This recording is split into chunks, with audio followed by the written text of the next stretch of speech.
Hi everybody. My name is Jari Paananen. I'm from Traplight Games, and I work. First started as an artist, and I'm one of the founders. And nowadays I do whatever, everything over there. And I'm going to talk about our vision and our kind of direction in the company. We concentrate on user-generated content, making games with that, and how that gives us a kind of a competitive edge in what we do. So I say that any kind of vision that you have a target where you're going to and focuses your everyday life, what you do gives you a competitive edge. And user-generated content is ours, and I think everything that you see here might apply also to whatever path you choose. Shortly about our company. We were founded 2010 by 3 guys. We had met already 3 years earlier, and we had worked in a Java game company making mobile games such as like Star Wars brand and big brands like these. And then App Store came, and we saw the opportunity that we can start doing it on our own on global market.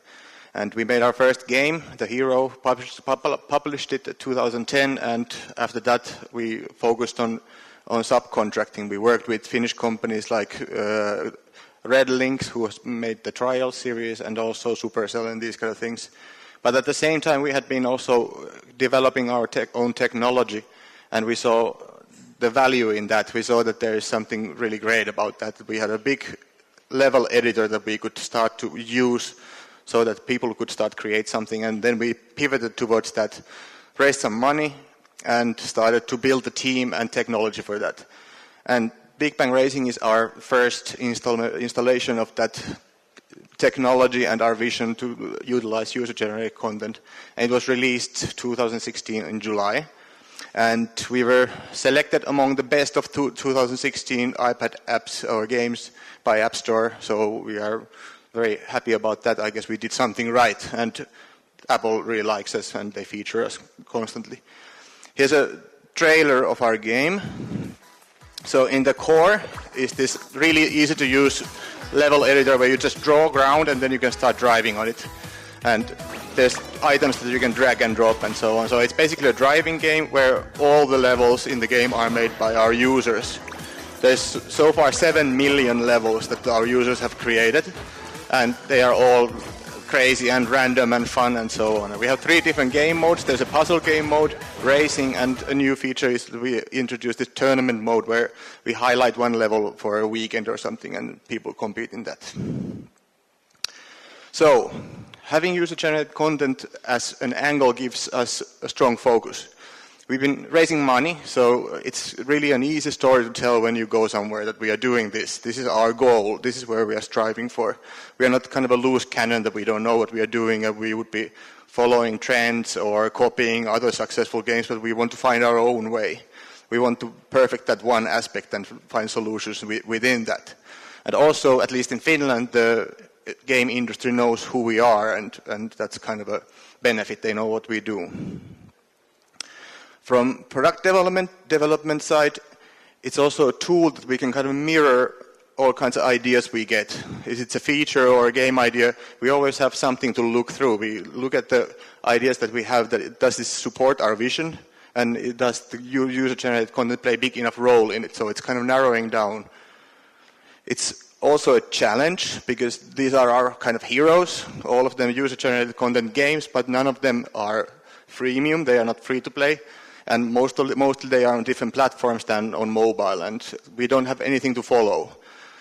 Minecraft has been a very interesting case from our point of view because it's kind of raised a new generation of gamers who have started to play games only through Minecraft. And there's such a heavy kind of creation element in it that I wonder when they grow a little bit older, that do they accept any other kind of gameplay where they can't create anything. So I think it's a right path to follow for us. Also, it's a marketing angle.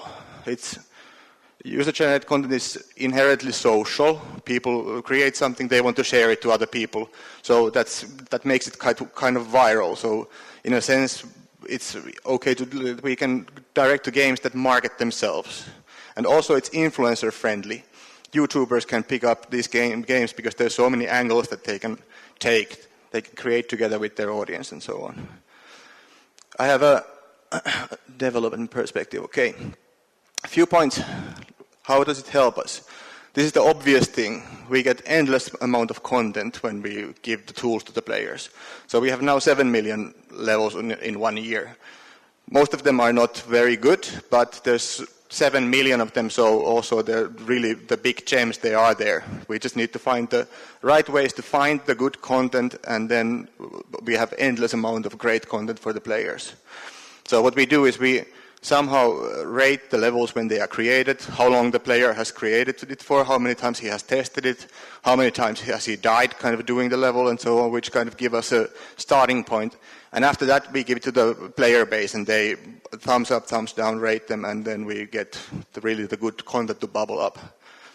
And better than what the studio could produce in a way that there's thousands of level designers working for us every day.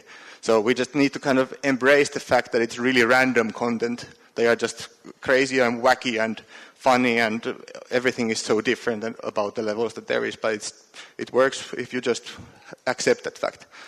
Here's a small video of a few levels that there was. This was a community-driven level design competition, and the topic was time travel.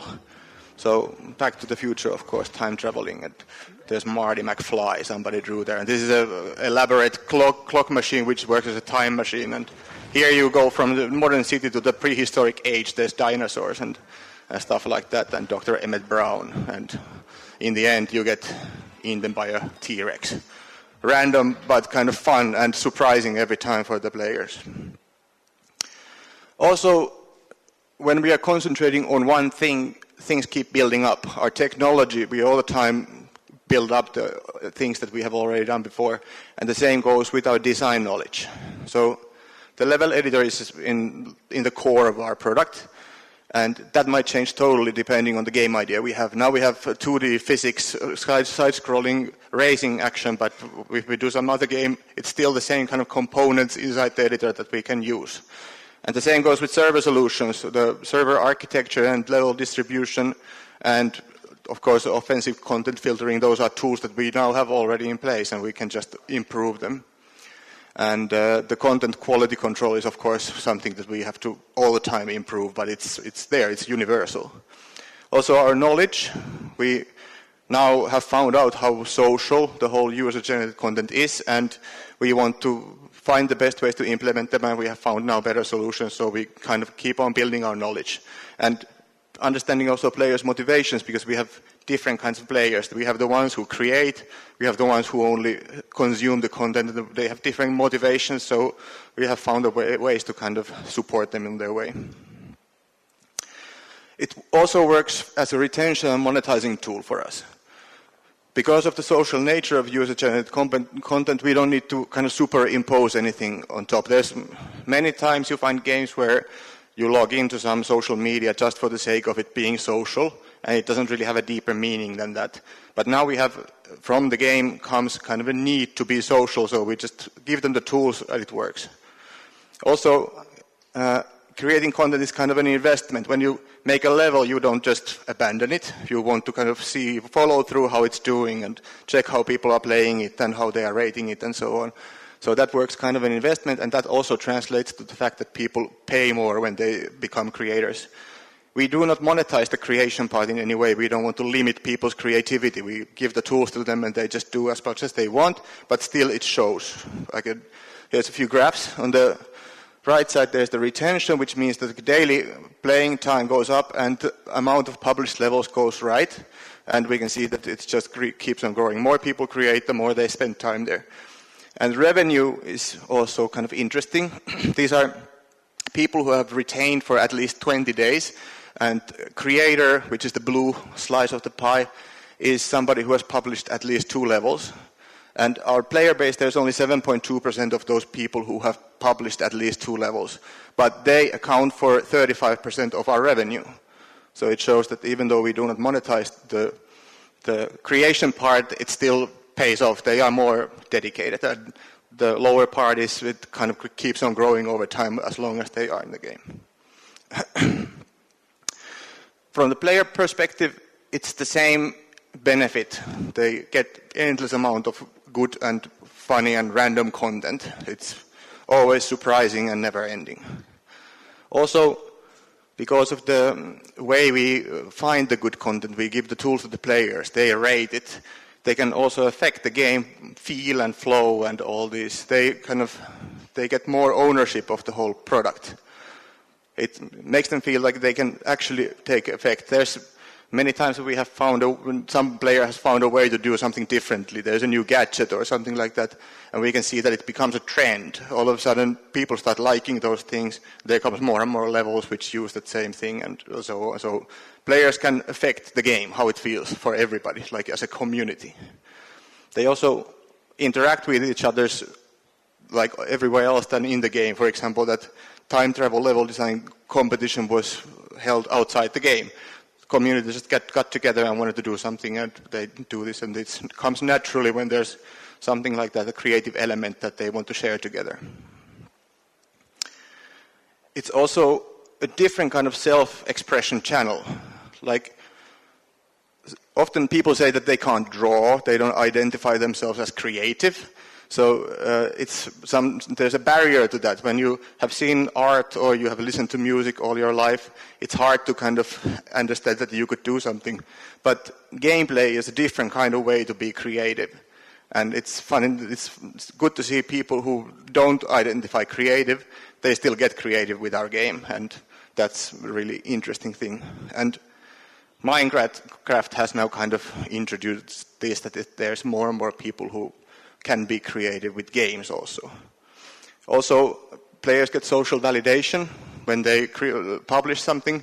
They get feedback from the other players, and they might even kind of see themselves becoming superstars in the game.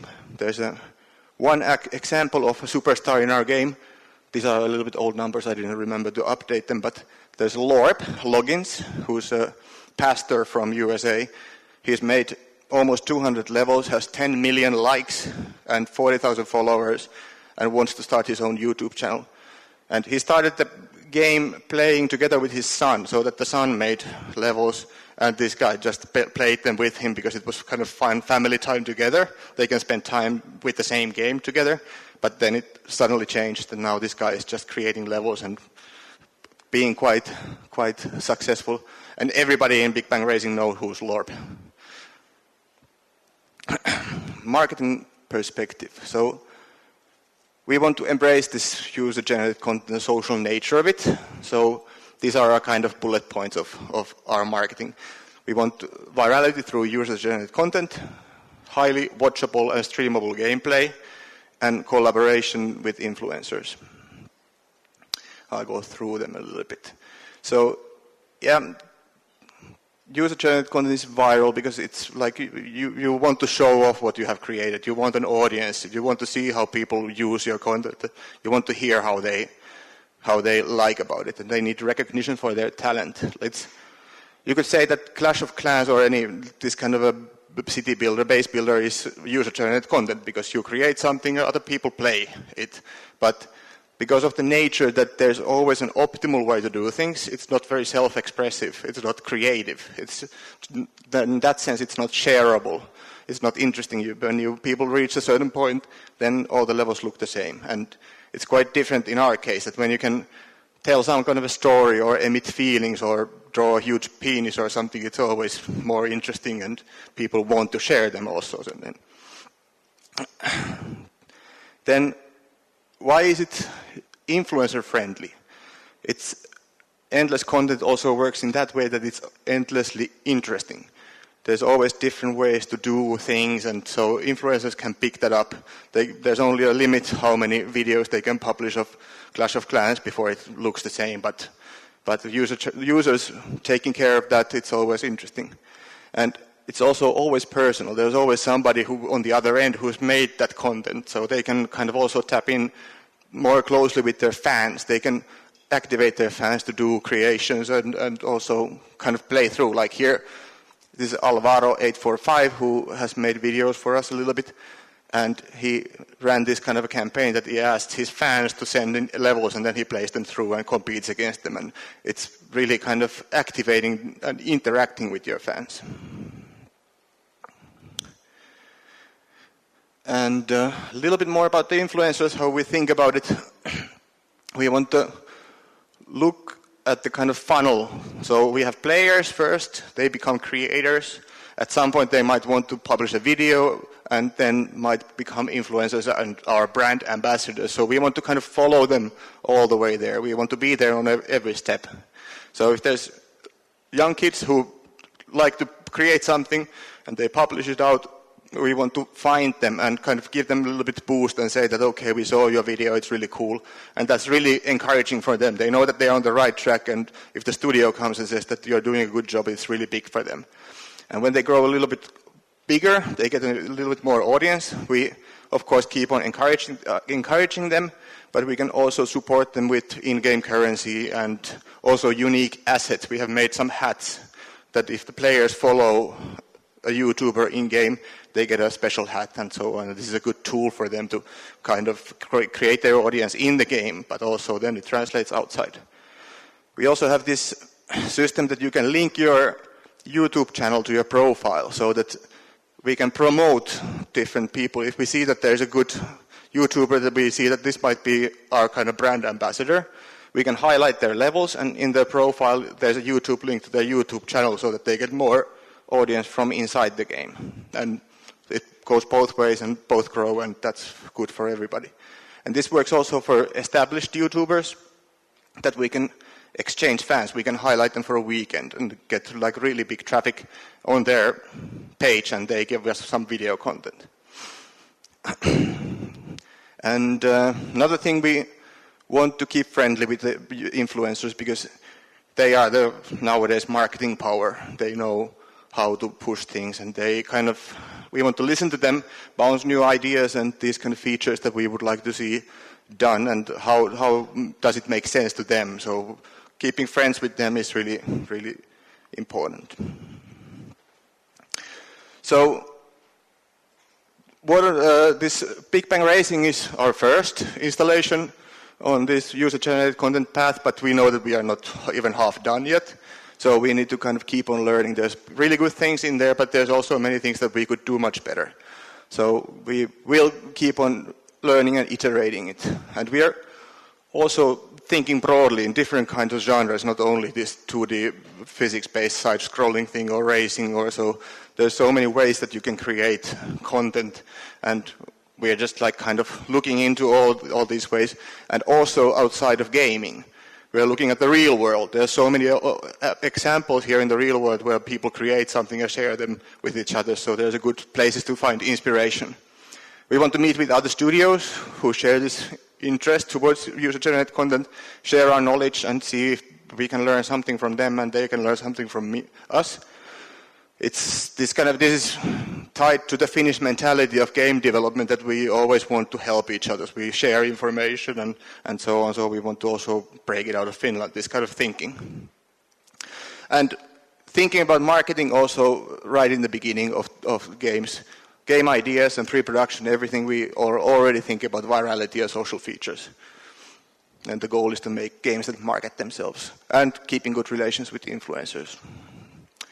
That's that. So user-generated content is our thing, but whatever thing you might have or want to find, I encourage that it's really kind of relieving. You get good focus and you can reflect on what you're thinking about with that. So have a vision, trust the vision, but don't get stagnated, don't get stale. You have to always keep on iterating and finding what could be done better. And I'm done. Thank you.